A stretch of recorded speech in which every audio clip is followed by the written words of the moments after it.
జనసేన అభ్యర్థుల తొలి జాబితాను ఇప్పటికే విడుదల చేసిన సంగతి తెలిసిందే. 32 శాసనసభ, 4 పార్లమెంట్ స్థానాల అభ్యర్థులను ఖరారు చేసింది.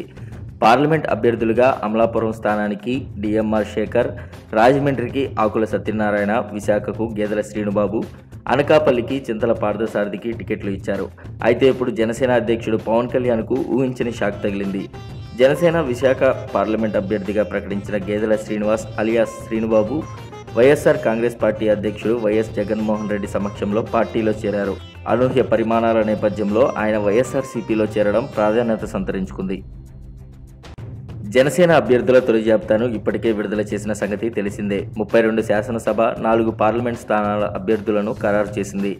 పార్లమెంట్ అభ్యర్థులుగా అమలాపురం స్థానానికి డిఎంఆర్ శేఖర్, రాజమండ్రికి ఆకుల సత్యనారాయణ, విశాఖకు గేదెల శ్రీనుబాబు, అనకాపల్లికి చింతల పార్థసారథికి టికెట్లు ఇచ్చారు. అయితే ఇప్పుడు జనసేన అధ్యక్షుడు పవన్ కళ్యాణ్కు ఊహించని షాక్ తగిలింది. జనసేన విశాఖ పార్లమెంట్ అభ్యర్థిగా ప్రకటించిన గేదెల శ్రీనివాస్ అలియాస్ శ్రీనుబాబు వైఎస్ఆర్ కాంగ్రెస్ పార్టీ అధ్యక్షుడు వైఎస్ జగన్మోహన్ రెడ్డి సమక్షంలో పార్టీలో చేరారు.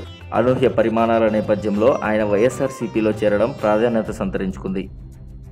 Bejwara channel ke wishing them all the very best and hope you guys see success. If you like this video, please subscribe to their channel.